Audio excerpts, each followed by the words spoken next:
the Church of Scientology is so afraid of. This is SPTV. Welcome back, everybody, for a little bit more SPTV. I'm joined today by the one and only Nasty Nathaniel. How's it going, man? Oh, whoa. Hey, groovy, brother. How are you? Good. For those, it's been a while since we've done a chat on my channel, I think. When was the last time? Was it actually Danny Masterson stuff? I can't even remember. What was it that we talked about? Do you remember? We were talking about First Amendment audits of Scientology and kind of my experience of doing First Amendment audits of Scientology. I think that was like November, I want to say. God, it feels so much longer than that. But guys, let me show everyone before we get started here. We're going to be talking about Danny Masterson. We're going to be talking about Nathaniel's experience as an inmate in the California prison system. He knows exactly what is coming for Danny Masterson. But here is Nasty Nathaniel's YouTube channel. Almost 60,000 subscribers. He does these First Amendment auditor videos, which I have grown to have such an appreciation for. I love the stuff that you do. There's a whole lot of First Amendment audit channels that I watch on YouTube. No one else really has the balls to go do it to Scientology organizations, though. Yeah, it's a different animal when you're dealing with Scientology, but you know that. Totally. Okay, so I had already done a chat with my lawyer friend Zach about what is in store for Danny Masterson, and then I did another chat with my former police chief friend John Poe about the law enforcement perspective of what's in store for Danny Masterson. But then you emailed me and said, "Look, nobody actually knows what this experience is like unless you've been through the experience," and you wanted to share some thoughts about it. What did you think? Like, how was your experience different than what we've already heard, or do you just want to not necessarily get into that? Just go into whatever your take is.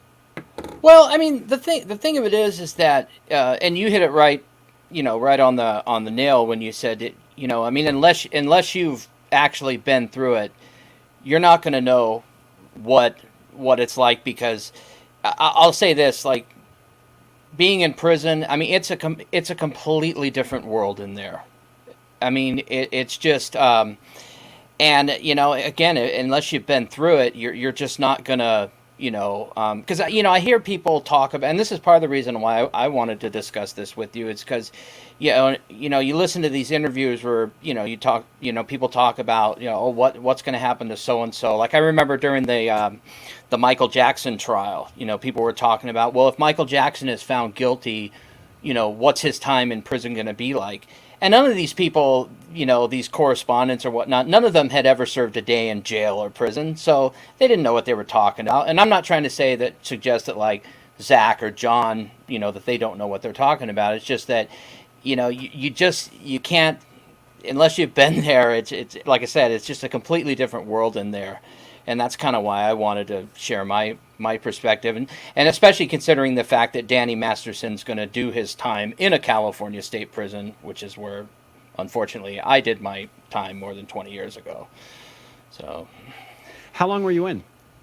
I was in for a total of 27 months. My sentence was 4 years with half, and I did 27 months, so 2 years and 3 months of actual time. From the day I got locked up to the day I walked out the front gate. Do you want to say what it was for? Yeah. No, I don't have a problem saying that. It was a terrorist threat case. It was a case that involved making terrorist threats against a police officer. Basically, to give you the short, quick version of it, there was a cop who had, he was very homophobic, and he was harassing me because I was gay. And what's funny is that police officer, I won't say his name, but in 2015, he was actually indicted by the California Attorney General and was arrested and ended up going on trial for falsifying police reports. So, he was no angel. Wow. So, okay, so terroristic threats, just with respect to the police officer himself or whatever, I mean... Yeah, what does that mean? You send him a mean letter? Like, I don't know what that means. Does it matter? No, I don't mind. Now, what it was is me and a friend of mine were writing these letters. We were typing them up, and we were addressing him to the city of Pismo Beach because he was a city of Pismo Beach police officer. And we were saying that unless the city of Pismo Beach paid us $1 million ransom, we were gonna kill this police officer that I mentioned. And I don't know if you've ever seen the original Dirty Harry movie with Clint Eastwood. I haven't. Well, in that movie, there's a guy that's going around killing people in the city. It takes place in San Francisco, and he's writing these letters to the city of San Francisco saying, unless you pay me $100,000, I'm going to kill someone every day until I get this ransom. So the whole movie is Clint Eastwood, who plays the character Dirty Harry, is trying to catch this guy. And he was writing these letters to the city, and he was saying things like, I want the bills in increments of 20s or $10 bills and $20 bills. So I came up with this brilliant idea of, okay, well, I'll ask for $1 million ransom, and I'll say that I want the bills in increments of 5s and 10s. I mean, can you imagine $1 million in 5s and 10s? I mean, and just for the record, I mean, neither me or my friend planned on carrying this act out. We just wanted to scare this homophobic a-hole cop. But I got the idea from that movie, the original Dirty Harry movie from 1971, which is a great movie, by the way. 4 years Yep. sentence for that. Yeah. And so what I did, how it worked out in the court was I wrote a series of 4 letters. And so that was a charge of terroristic threats, which is California PC 422, making terrorist threats. So they added a charge for each letter. So it was 4 counts. What I was found guilty of was 4 counts of making terroristic threats, 4 counts of attempted extortion for asking for $1 million. I guess they took that more seriously than I did, and 1 count of stalking. Interesting. Did your friend also go to prison? No, he didn't, because I wouldn't give him up. Oh, I got it. So what is in store for Danny Masterson? How does this work? What should he expect to? What will his experience be like? Okay.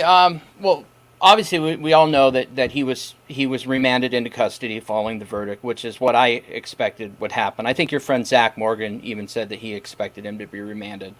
So right now he's. I actually just looked him up today. He's being held at the Los Angeles County Men's Central Jail, which is actually walking distance from the criminal courts building, and I'm going to guess that most likely he's probably being held in a unit called 7000 unit, which is a high power. They call it high power, and that's basically it's a PC unit, protective custody. That's where O.J. Simpson was held.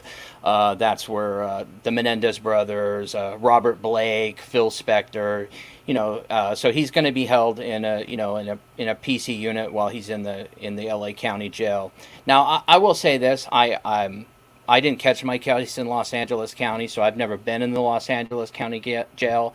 But I've met plenty of people in the joint that have gone through the L.A. County jail system, and L.A. County jail is probably, I would say, the worst county jail. I mean, maybe like Chicago Cook County Jail might be worse, or New York City, Rikers Island might be worse, but he's miserable right now. So he's going to sit in LA County Jail in isolation until he goes for sentencing, which is going to be on, I think they said it was August 4th is when his sentencing is. Yeah, August 4th might be some motions. August 14th might be the sentencing. I'm not totally sure. Yeah, so he's in complete isolation in LA County Jail. Now, as far as when he gets sentenced, he is, I can almost guarantee you he's going to go, when he goes from LA County Jail to the California Department of Corrections and Rehabilitation, he's going to be on a level 4 yard, which is high maximum security. And in the California State Prison System, they break it down by levels. You got 4 levels. Level 1 is minimum security. Level 4 is high maximum security. And I mean, I don't know if he'll get 30 years to life, but I'm guessing that whatever kind of sentence he gets is going to be somewhere close to that. And so he's gonna most definitely go. Let me make a quick comment, just because I've seen so much incorrect information about this. Okay. some places have reported he's going to get up to 30 years. 30 years is the minimum sentence for Danny Masterson. He is facing 30 years to life. Now, 30 years to life. Now, considering, so yes, he's found guilty for 2 counts, but even the court itself is aware of 6 victims. And so, anyway, whether the judge is going to take all that into consideration or not, who knows? But it is minimum of 30 years. I just wanted to say that. Okay, so with that being said, he's going to go to a level 4 yard, and like I said, level 4 is high maximum security. It's the highest you can go, and that's how they break it up in the California prison system. But first, he's going to go. So he's going to be sentenced. Eventually, at some point, he's going to be transported from the Los Angeles County Jail, and he's going to go to a state prison reception center. Now, being that he was convicted in Los Angeles County, he'll either go to Wasco State Prison, which is near Bakersfield, or North Kern State Prison, which is in Delano, which is also near Bakersfield. And the reception center is where you go. That's where they, they basically process and classify you. And he's going to be there from, most of the time, it's 2 to 3 months. Like I spent 2 months in the Wasco State Prison Reception Center. And reception is horrible. It's almost, to me, it was almost as bad as county jail. You're just, when I went through reception, because of, obviously I wasn't doing, a super long sentence, I was in a dorm type setting where there's, a bit more, freedom and so forth. But in reception, it's like county jail. He's going to be completely isolated for 2 to 3 months, and with minimal movement. But ultimately, what's going to end up happening is once he gets through the reception process, he's going to go. I can almost guarantee you, he's going to go to what's called an S&Y yard. And S&Y stands for Sensitive Needs Yard. And that's basically, in the California prison system, that's what they call protective custody. And an S&Y yard, so when he goes to an S&Y yard, he's going to be on a yard with other people who are needing protective custody. So he's going to be on a yard with everything from gang dropouts to confidential informants, ex-cops, people with sex crimes, that sort of thing, high-profile cases, basically people that would be in danger if they were placed in the general prison population. What does that stand for, S&Y? It stands for Sensitive Needs Yard. Oh, S-N-Y. Okay. S-N-Y, okay. Yeah. Sorry, I should have explained that better. That's my fault. No, you did. I just heard S-N-Y. S-N-Y. I get it. Yeah. Okay, so what is the point of that reception area? I want to make sure I understand how all the dots fit together. So you've got jail and the reception area and then prison. What's this reception area? What's the deal with it?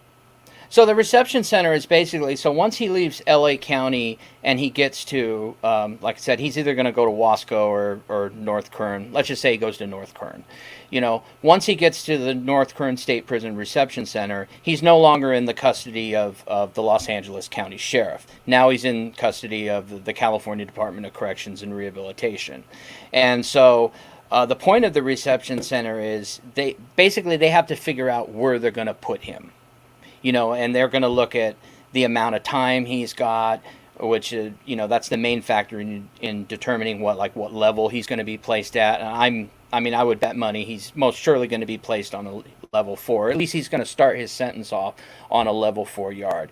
Obviously, because he's famous, and that's going to. They're going to take that into consideration. They're going to look at the type of crime he was convicted of. And that's what they do for everyone. They got to figure out where they're going to put you, because they can't just throw you out in with the wolves. I mean, they gotta look at all these different factors. I mean, Danny Masterson, being that, for one, he's a celebrity, 2, he's got money, and 2, he's in there for despicable crimes. Those 3 factors alone are going to make him a target for violence. And so yeah. So in your experience, specifically referring to your experience, how capable were the guards of protecting inmates from violence?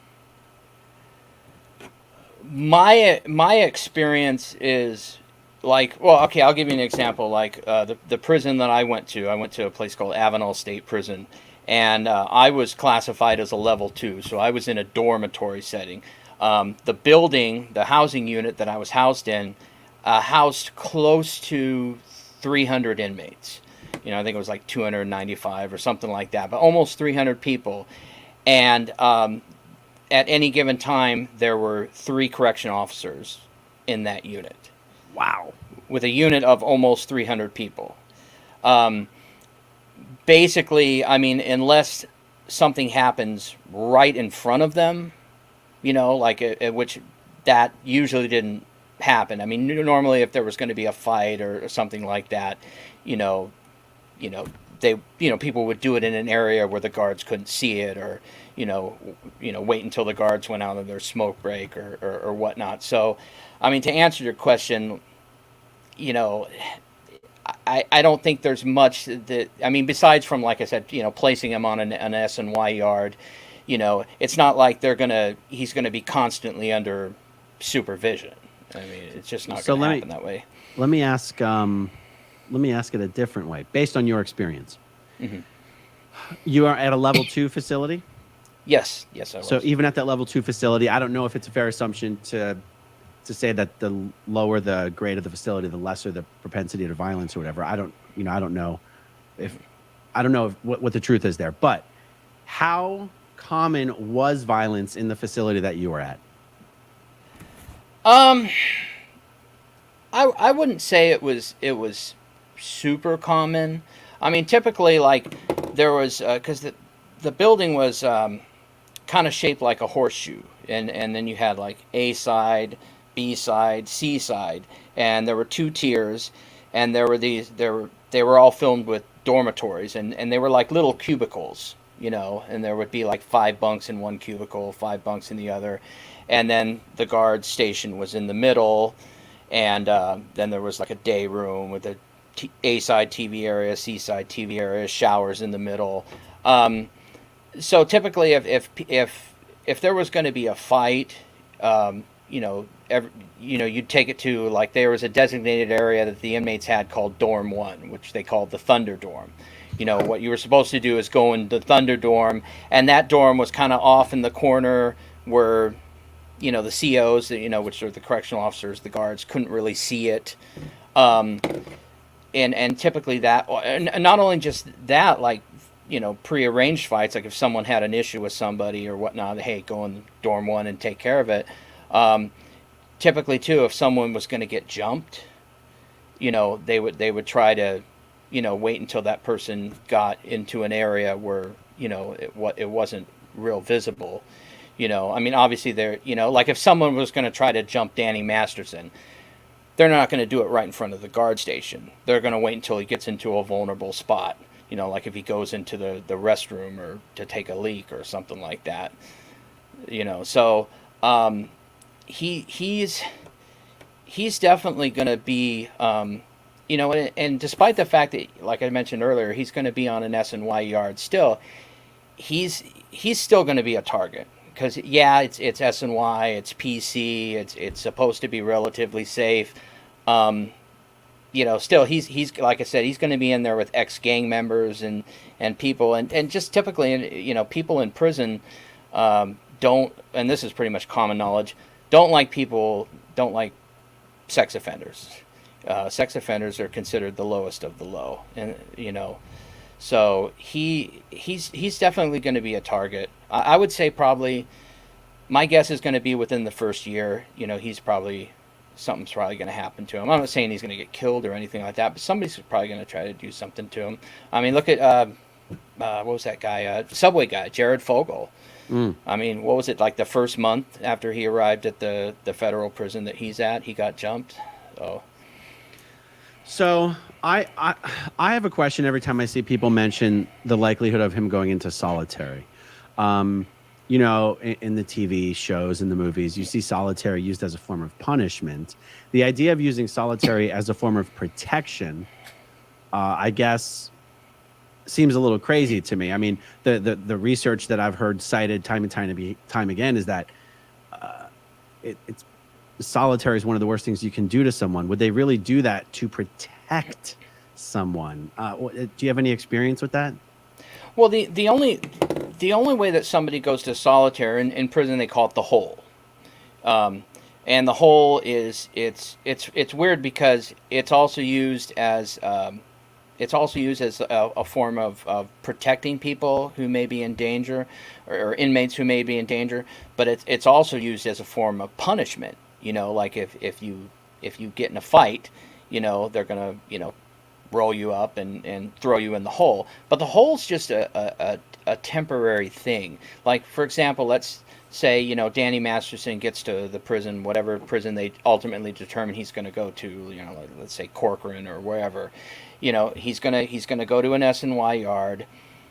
At some point down the road, someone, let's say they jump him and they beat him up and they steal his canteen or whatnot.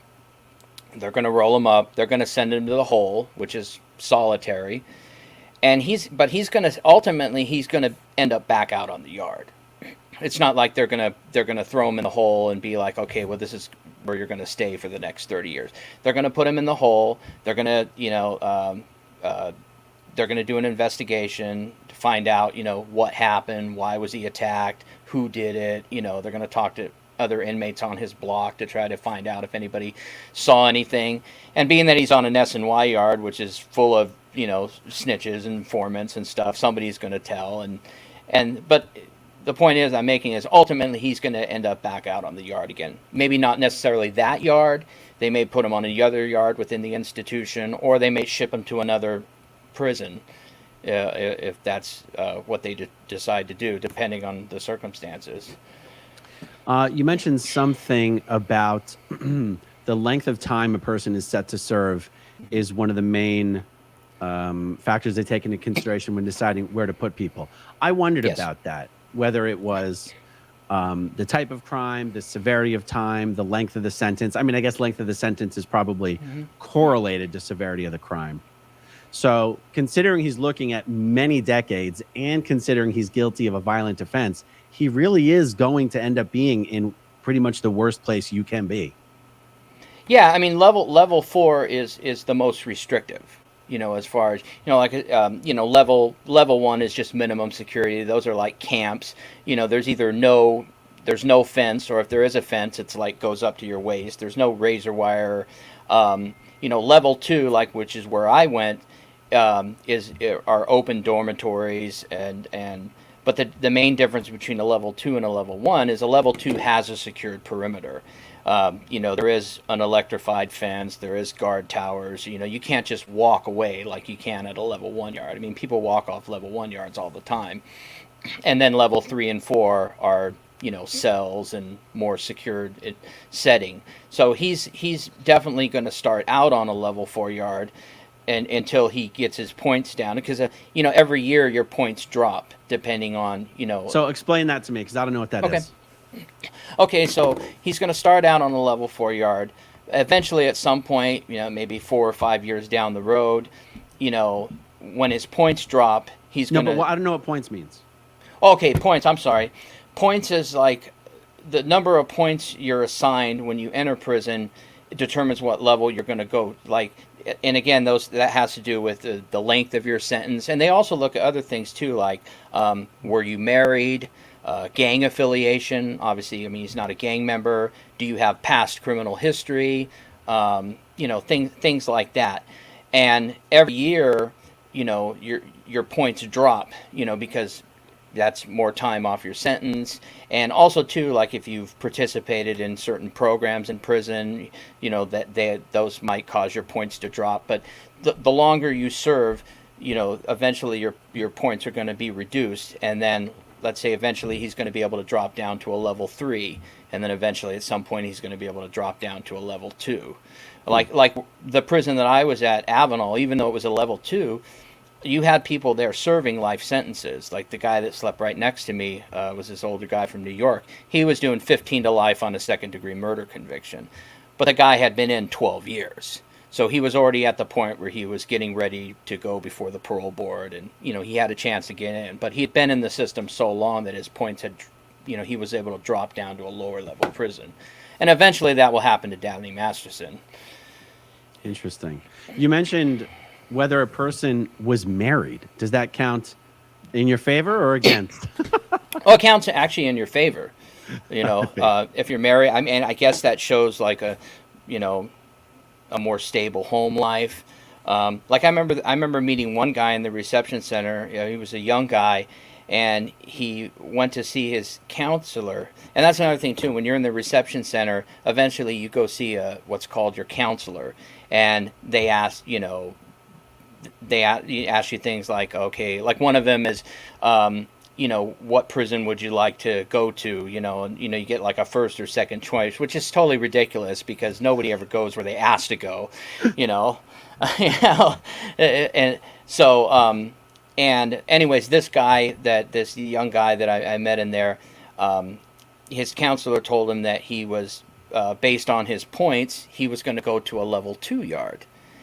And then he told his counselor, when they asked him about gang affiliation, he told them, yeah, I'm in a gang, which is so stupid. I don't know why he did that. And then they're like, oh, well, we're going to have to go back and recalculate your points. And then he ended up being level 3, and he ended up going to a level 3 yard instead of a level 2 yard. So. Wow. Yeah. Wow. I know it's a lot of information. I wonder if Danny started a volunteer ministers program in prison, if or a Criminon program. He supervised a Criminon program. If he'd try to get his points down, if they'd be like, jack his points up, he's in a gang. That's hilarious. All right, let's take a look at some of the questions here. Won't Danny go to federal prison like Josh Duggar due to his conviction? What's your take on this? No, he won't, because he was not tried and convicted in federal court. The only people that go to federal prisons are people that are indicted on federal charges. Danny's case was at the state level, so he's gonna go to a state. He's gonna go to a California state prison. Yep. Okay, next one here from Darlene. Will he go to San Quentin? Now, you already said specifically where you thought he would go. How do you know that? Well, he's going to, mainly I was referring to the reception center. And what reception center you go to, that's based upon what county you were convicted in. Because he was convicted in Los Angeles County, people from LA County either go to Wasco State Prison or North Kern State Prison, and those are reception centers. I went to Wasco State Prison because I was convicted in San Luis Obispo County, and at that time, people from SLO County went to Wasco. But as far as once he gets through the reception process, California has one of the largest prison systems in the country, so to kind of pinpoint what prison he's going to go to, there's a number of different level 4 prisons. I mean, he could go to Corcoran, he could go to Salinas Valley, he could go to High Desert, but to answer Darlene's question, will he go to San Quentin? Most definitely not right off the bat, because San Quentin, what's interesting about that prison is people think of San Quentin as like, oh God, that's like the one of the worst prisons in the country. San Quentin is actually a level 2. Back in the day, San Quentin, that used to be like where they sent the worst of the worst for California. It hasn't been that way for years. Actually, I met people that had transferred in from San Quentin, and they really liked it because it's an older prison, and it has cells. Which normally in a level 2 you wouldn't be in a cell, but because it's just so old and outdated, they had converted it down to a level 2, and a lot of guys actually liked San Quentin. So basically what I'm trying to say is San Quentin is not the nasty, evil place that we all think of, So it's probably better than the Sea Org. Yeah. And Aaron, it's funny that you I mean, not to get off topic, but I remember one time you were on one of your shows, you were talking about like the food in the Sea Org, and somebody was saying that like the food in prison is better than I can't forget who it was. They spend more money. They spend more money per prisoner per meal in prison than they do in the Sea Org. Yeah, I just thought that was hilarious. So yeah, I mean that the food, probably is better. Okay, the scrapbooker asks, will he have to undergo a psych evaluation? Yes, everyone does. That's Everyone. interesting that he won't be able to claim religious exemption or something like that. He can try, but all it's going to do is delay his time in reception. I mean, everybody wants to get in reception because reception is, like I mentioned earlier, it's just you're just so restricted and you're locked down all the time. Everybody wants to get out of reception and get to a main line, get to where they're going to go. So, if he tries to pull some crap like that, all that's going to do is delay his time. Might even get him thrown in the hole, And so he's definitely not going to want to do that. Very interesting. Okay, Claire Alice says, been in Cook County, Chicago, and toured reception center. It's no joke. The COs are almost as scary as the inmates. He's most likely to be raped because famous a-hole rapist and hurt in the beginning. What's your take on this? Do I think he's going to be raped? No. I mean, I've never been in Cook County Jail. I mean, that's obviously in Chicago and Illinois. I mean, they have their own prison system. Danny Masterson, no, he this kind of stuff. I mean, he's not going to he's not going to Shawshank prison. This isn't the Shawshank Redemption where he's gonna. But do I think he's going to be attacked? Yes, definitely. But do I think he's going to get like drug in the shower and you know what? No. That's good to hear. Evelyn Lee Barney, is there a difference between the way inmates respond to sex offenders who have attacked children versus adults? Well, I mean, people in prison who harm children are, I mean, that's the lowest of the low. Any type of abuse of children, but typically, in prison, anybody that has any kind of sex crime on their jacket is going to be, I'll give you an example. I remember, and this was actually while I was in prison. This didn't happen at the prison I was at, but it was on the news. And while I was in there, there was these two guys, and this was at Solano State Prison, which is up in Northern California. There were two guys that they celled up together. One was in there for child molestation, and the other one was in there for forcible rape, like Danny Masterson. And they put these two guys together, thinking like, okay, well they're both, they're both sex offenders. They'll be able to, they'll be safe, sharing a cell together. Well, the guy that was in there for rape ended up killing his cellmate, the one who was in there for child molestation, because he felt that his crime was worse than his. Like he had raped a woman, where this guy had abused a child. So wow. Yeah, it's a completely different. I hope that answers that question. Yeah, definitely. Okay, Mike 698. Aaron, isn't it a minimum of 15 years for each count, and the sentence could be concurrent? No, my understanding is that there's no possibility of the sentences being served concurrently. But I have been told that there's some elderly parole program in California that if you're over the age of 55 and you've already served 20 years consecutively in prison, you're eligible for parole. Now, Danny Masterson is already 47. So, and again, I'm taking the information at face value. It was sent to me by someone who claims to know. There's a chance that no matter how much time Danny is sentenced to, by the time he's served 20 years, he'll be eligible for parole. To that, I would just say 20 years is a long time. 20 years is a really long time to be in prison. I don't know that he's going to sleep any better knowing that he might get out in 20 years. Are you familiar with that elderly parole? Yeah, it's actually on the CDCR's website. I believe it's. I have to look at it again, but I'm almost positive. I believe it's 60 if you're at least 60 years or older, and you've served at least 25 years of your sentence. You'll automatically become eligible for parole. That doesn't mean you're going to get parole. That means they'll give you a board hearing, because you've got some guys that are in there doing, 75 years to life, 90 years to life. I mean, you've got some really crazy, long sentences. So for somebody, let's say you have a guy who's doing, 75 years to life, for somebody like that, yeah, that'd be a break. They can come up for parole if they've done 25 years.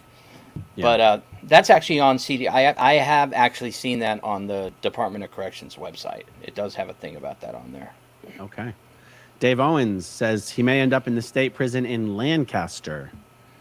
Is that in California, or is that I only know Lancaster, PA? No, Lancaster's in California. It's actually in L.A. County, but L.A. County is huge. Lancaster's actually out in the desert. As far as I know, Lancaster is not being used as a reception center anymore. I could be wrong on that. I know at one time they did have a reception yard there, but I do know that most of the people that come from Los Angeles County either go to North Quern or Wasco. Mm-hmm. But Okay. it's possible. Care 4JCYT says points also go up with new offenses while in. You can get sent to a higher level prison. They don't always go down. That's absolutely right. Yeah, I mean, I didn't touch on that earlier, but yeah, let's say, for example, he gets in a fight, and if he gets in a fight, he'll be written what's called a 115, and that's a serious rules violation. And a serious rules violation is where you can actually potentially lose time. So, like if he gets in a fight, he might lose 60 days. But What does that mean? Lose 60 days. What does that mean? lose 60 days off of whatever his earliest possible parole date could be. He'll lose 60 days, so whatever that date is will be pushed back 60 days. But typically with like 115s, let's say he loses 60 days, or I don't know, 90 days or whatnot. If he goes 45 days free, he may be able to get some of that time back or get all of it back, depending on Okay. So that's true. Did we already answer this question here, Nate? What can he expect in terms of processing? Well, he's going to go to a reception center first, and he's going to go see medical, where they're going to do like a half-ass physical. He's going to have to do a psych evaluation, and they're going to basically reception is like a classification process, where they're just basically ultimately going to figure out what type of prison he's going to go to. Right. I've always wondered about this next one myself. Do they not do conjugal anymore? In California, in the California state prison system, well, first of all, anybody that's serving a life sentence that has an L, which means 15 to life, 30 to life, whatever, people serving life sentences are not eligible for conjugal visits, or they call them, technically they're called family visits. But for him, even if he wasn't serving a life sentence, being that he was convicted of a sex crime, people convicted of sex offenses are not eligible for family visits. So wow, then Bijou's definitely divorcing his ass, no question about it. yeah, so even if he only got, let's say he got 10 years, 10 with half or something like that, he wouldn't be eligible for family visits. Wow, unbelievable. Okay, John Sostovsky was Nasty Nate in the Kiss Army. Yes. Well, I am a die-hard Kiss fan, as you can. Well, I'm actually wearing a Kiss T-shirt. You can't really tell, but. Oh, okay. Well, I wonder how John knew that. All right. T. Gray says, ironic that he will be in his 70s when he gets out. Yes, they'll be able to relaunch that 70s show once he gets out. Oh, I love it. Okay. Petabusk, at least Danny reached the highest level. Yeah. That's right. Couldn't make it to the highest level of the bridge, but he did get to the highest level of prison. So there you go. Stephanie Gould, will he have to find a group to provide protection on the inside, or is he pretty much an outcast? Yeah, how does that work? He's. I mean, there are people that do pay for protection. I mean, being that ultimately he has access to money. I mean, I know he's not like, he's not Tom Cruise rich, but I think I read somewhere that he's worth like $8 million. I don't know now after legal fees. I mean, who knows what that figure's dropped down to? But do I think he'll pay for protection? Well, I think I think the question is, will he have to join a gang to get protection, or is he going to be an outcast? Like, would any of the the groups accept him, or how do they treat offenders like this? No, he's not going to be. No, he's going to be an outcast, definitely. I mean, even on, like I said, even on an SNY yard, he's going to be. Sex offenders are still the lowest of the low, and and even on those yards, I mean, they get jumped. They get they get their canteen stolen. They get their nobody. Whether you're in GP, general population, or on SNY, I mean, you're nobody likes sex offenders. But no, this is really interesting because, in popular culture, you hear Mm-hmm. that when you get into prison, you have to join one of the gangs. Will the gangs actually not accept members who are these sex offenders? Is that how that works? Well, that's just simply not true. I mean, I hear that, like, I've watched some of these prison genre channels like Wes Watson and stuff that say, like, no, you have to join a gang, you have to click up. I never did, and the people that I hung out with weren't in gangs, so that's simply not true. Now, one thing I will say about in the county, I can't speak for other states, but I know, like, in the California state prison system where he's going, it is very racial. Like, for example, the whites stick with the whites are known as woods. Typically, if you're a white guy, you're considered a wood, and you basically you're supposed to stick with the whites. And there's stupid rules. Like these chairs are for the whites, these chairs are for the blacks, these chairs are for the southern Hispanics, these are for the northern Hispanics. I mean, but also too, By the way, that's what I think of when I say gang. I just assumed the gangs were racially divided. Is what that's what I thought. Okay, yeah, gotcha. No, but also too, he's going to be in a different kind of situation because he's not going to a regular general population mainline yard. He's going to be on an SNY yard. Yeah. Okay. So, which is like, I think I heard some correctional officer describe it once as Jurassic Park. So he's gonna on those kind of yards. He's gonna be. It's a completely different beast over there.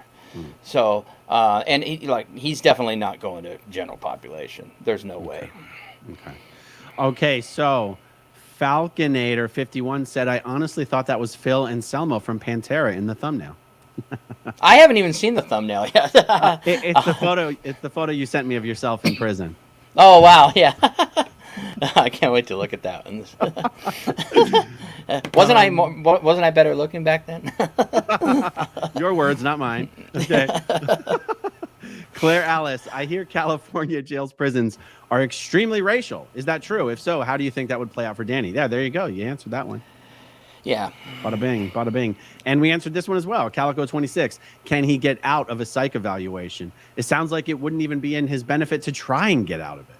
No, but I wouldn't bet against him trying. I think it's probably so baked into his DNA to object to any interactions with anyone he perceives to be a psych, an evil, dirty psych. Well, and the thing too, you also keep in mind too that the so-called psych evaluation that I'm referring to in the state prison reception center, this is not like going to see, this is not like sitting on Dr. Phil's couch. This is basically, it's probably going to last 2 minutes, and that basically they're going to ask him, are you thinking of hurting yourself? Are you hearing voices? Stuff like that. I mean, he's going to be in and out of there. It's not like he's going to go through some big, long, testing process. No. Yeah, that makes sense. Okay, Steve Britton said, I was asking about how invasive the search is. I see. In processing. Well, I do want to point out that this is okay. Like, for example, me, I went to prison when I was in my early 20s. I'm 45 now.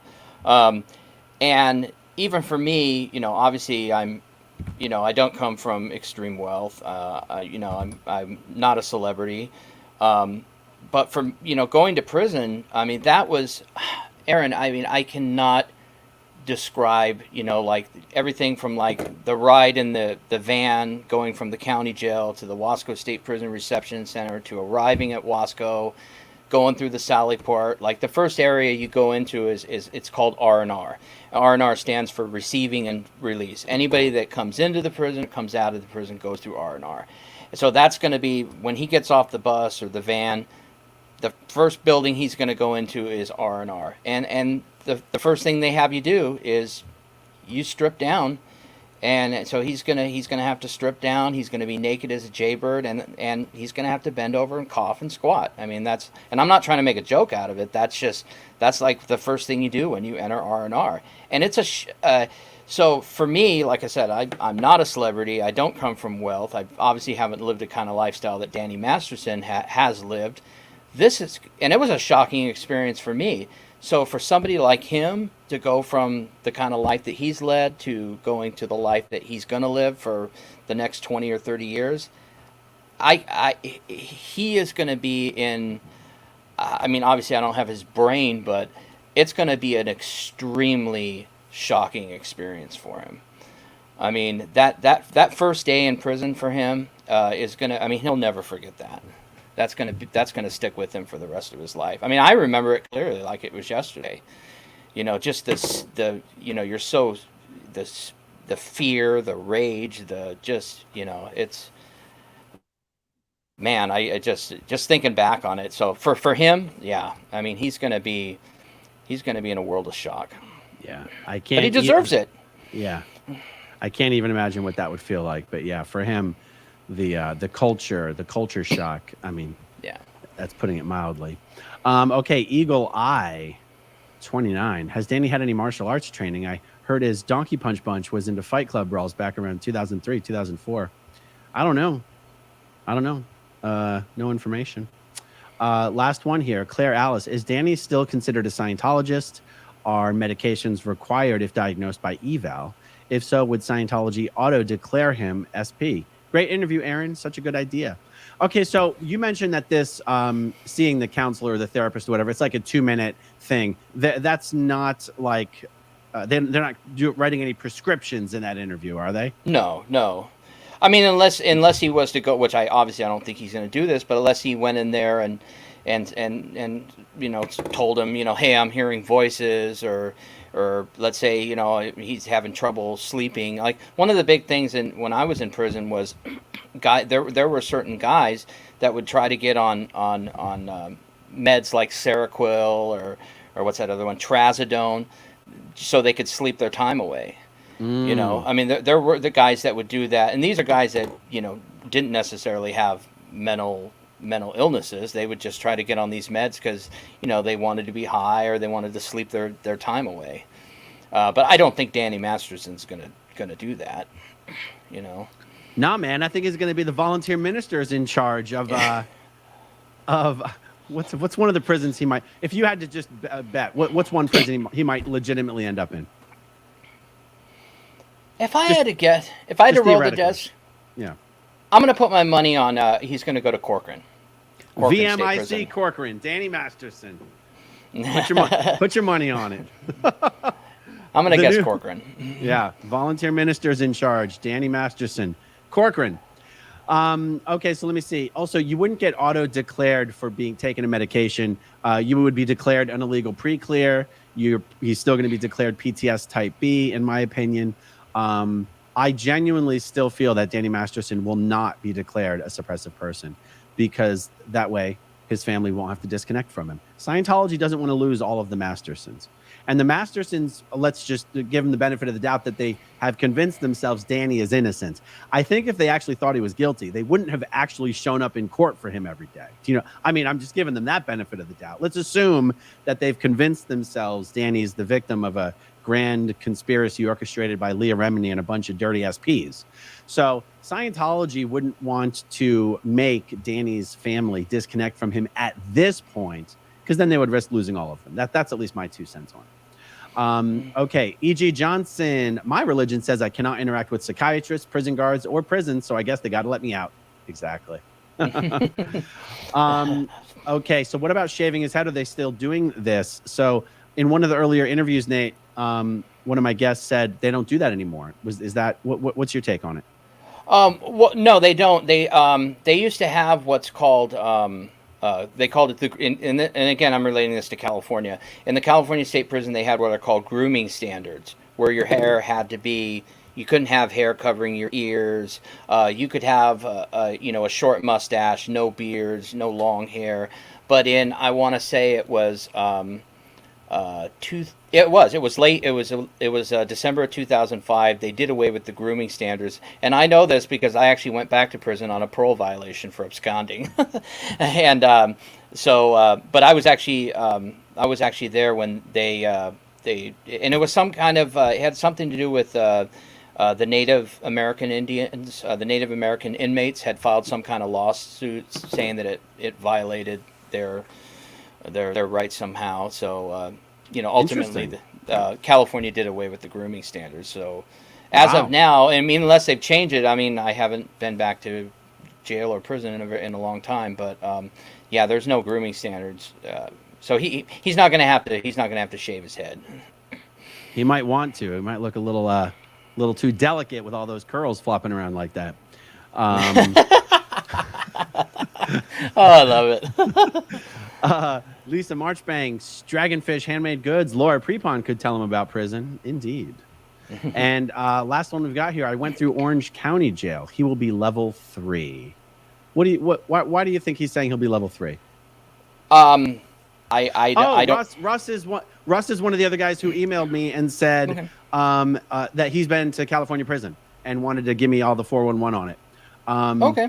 So, but I'm curious. I'm curious, Russ, why you say that, but I can't ask you, I guess. Well, there we go. Okay, we have one more here. The Pickles and Bacon Show. Will Masterson be able to audit or take courses in prison? He could take extension courses if he wanted to, but why in the hell would you want to? Shit, what a waste of. I mean, what a shitty way to spend prison doing Scientology courses. and I will say during my my time in prison, there were different religious factors on the yard. Like there was the Muslim inmates had had a mosque, which is basically one of the small room in the chapel, and then there was a small LDS congregation on the yard. They didn't have their own room in the chapel, but they would meet out in the yard and do their little Bible studies. And then there was the Christian chapel and the Catholic chapel and the Protestant chapel, and so. But I never ever. I mean, obviously, even back then, I knew what Scientology. I knew of Scientology, and I've never heard of anyone, anybody leading any kind of like Scientology service or. Yeah.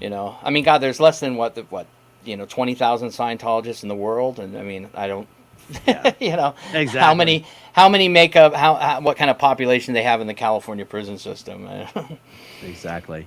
All right, everyone. Don't forget, if you want to subscribe to Nasty Nate on YouTube, you can find him under Nasty Nathaniel. He does amazing First Amendment audit videos, and he's one of the only guys out there who will do those videos at Scientology properties. I truly love them. So thanks for doing this with me, man. I really appreciate it. Thanks for having me. I appreciate you having me on. My pleasure. Hey, I don't know. Did I tell you this? When you flew out to Clearwater for my my city council launch party, my campaign launch party, and then we took that photo together and we posted it to social media. My opponent tried to get the press to run an article about me being supported by a domestic terrorist. That's just so hilarious. Yeah, And I knew even back, and this is back in 2016 when I first started doing First Amendment audits at Scientology orgs. And obviously this is before I met you or, a lot of Karen or any of the other legendary SPs. Even back then, I knew enough to know that eventually that would come out, that they would find out that I had a criminal record from 2002 and that they would. So even back then, I'm surprised it took them as long as they did. And, it's funny because I remember when we did our first interview, you were asking me about, has Scientology fair gamed you? And I gave you a couple of examples.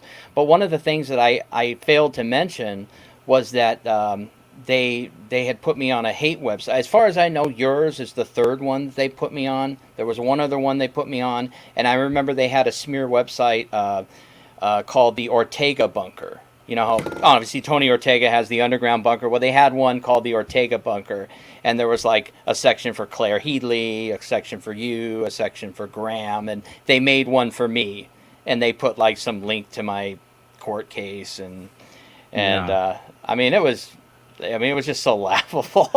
It's funny because it wasn't Scientology that tried to get the press to run that article. It was my actual opponent and her team, which is how you know was just more evidence that Scientology was helping her campaign, because there's no way my opponent did a background check on the guy in the photograph at my party. Do you know what I'm saying? So Yeah. like Scientology took the information and gave it to her, Lena Teixeira, by the way. And then her team tried to get the media to run with it. And anyway, they never did anything with it, obviously, but That's hilarious, and it just goes to show that, you know, like, you know, when I've told like other First Amendment auditors or people I know that like, oh yeah, you know, Scientology has tried to like infiltrate my Facebook and stuff, and they go, oh really? I mean, come on, you know, and but it's really true. Like I like, for example, like my Nasty Nathaniel Instagram, where they got that picture from, is public. Anybody can look at that. But like my personal Facebook page, you know, I have it set to private, so only people that are on my friends list, like you, can see my photos. But somehow, somebody had friend requested me, and I added him, because I used to be a lot more liberal about adding people, and went and lifted a photo from. I had this photo on my my Facebook. It was like a fake mugshot that I made, and I remember I put a quote under it from a Leon Russell song, you know, where it's you know, I'm just another character for the police to fingerprint and book, and anyways, I put this fake mugshot that I made on my Facebook, and it does kind of look like a real mugshot. Well, Scientology took that picture and put it on that Ortega bunker website, you know, and said, you know, to just, it's just, so yeah, they I mean, obviously I'm not telling you anything you don't already know, but they, you know, they do infiltrate our social medias. Absolutely, man. All right, everyone. Well, thank you for tuning in. Hope this has been a little helpful, a little entertaining, all that good stuff. We'll talk to you soon, guys. Bye. All right, happy trails. Okay, if you want to see my rock and roll songs, click right on this guitar. And if you want to see a different one of my videos,